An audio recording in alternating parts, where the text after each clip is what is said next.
A ideologia na cobertura dos noticiários internacionais. Em seus manuais de redação, a grande mídia brasileira constantemente procura aparentar imparcialidade. No entanto, o repertório lexical por ela utilizado, a concessão de mais espaço a uma notícia em detrimento de outras, a maneira como é desenvolvida a cobertura de um acontecimento, a escolha do título de uma matéria e os critérios para a localização de uma foto são exemplos de posturas que deixam transparecer posicionamentos ideológicos e eliminam qualquer ideia de uma possível neutralidade da informação. Os grandes grupos de comunicação geralmente servem aos interesses de governos ou de empresas que os financiam.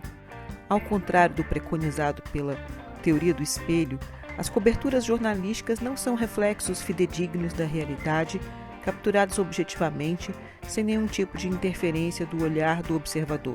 Os noticiários são construções sociais sobre a realidade que ganham materialidade através de determinadas práticas discursivas. Valores subjetivos e a maneira de conceber o mundo do produtor de uma notícia certamente vão influenciar, de alguma maneira, a construção de seu texto.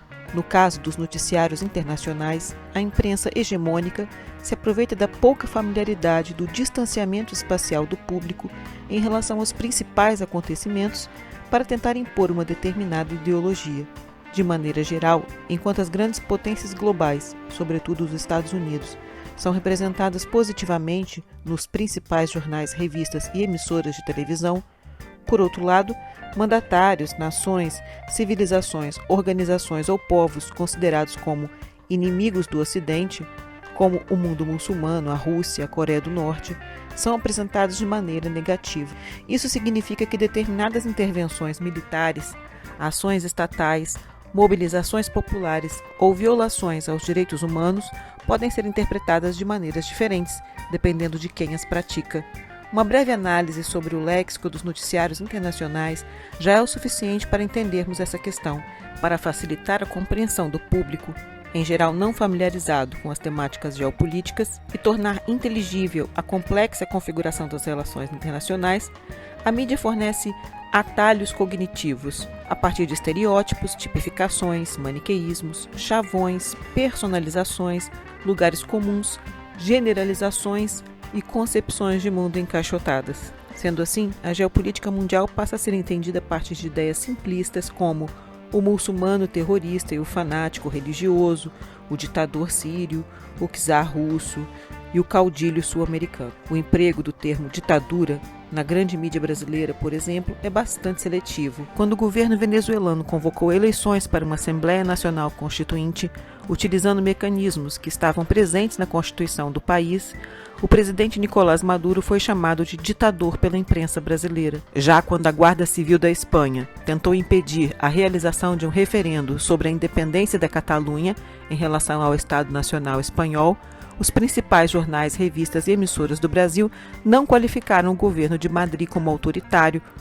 ou se referiram ao primeiro-ministro Mariano Rajoy como ditador. A utilização do termo democracia na grande mídia também é seletiva. Varia de acordo com a posição ocupada por um Estado nacional no xadrez geopolítico global. O fato de um determinado país ser aliado ou não das grandes potências mundiais, sobretudo dos Estados Unidos, define em última instância a sua representação midiática como democrática. Apesar de suas ações autoritárias contra o povo palestino, Israel é considerada a única democracia do Oriente Médio. Os noticiários sobre a geopolítica sul-americana também exemplificam uma flexibilidade assumida pelo conceito de democracia. Na cobertura da Rede Globo sobre as invasões dos Estados Unidos a países do Oriente Médio, termos como guerra e ataque foram substituídos por palavras e expressões eufêmicas como ocupações, ações e intervenção cirúrgica.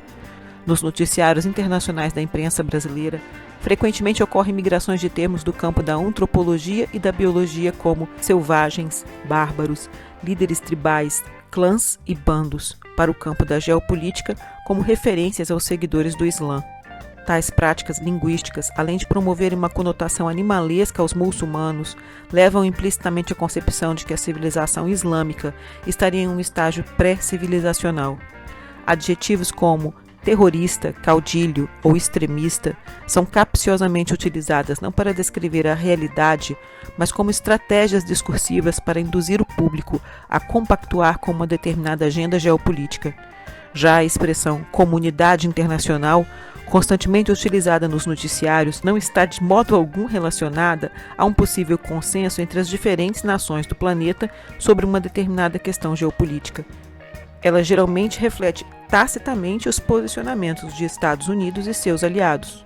Diante dessa realidade, é preciso saber ler a mídia, desvendar seus possíveis mecanismos manipuladores e os jogos de interesses econômicos que estão por trás do seu funcionamento. Pois hoje notícias são mercadorias como quaisquer outros bens de consumo. Palavras podem ser poderosos instrumentos de sensibilização e persuasão.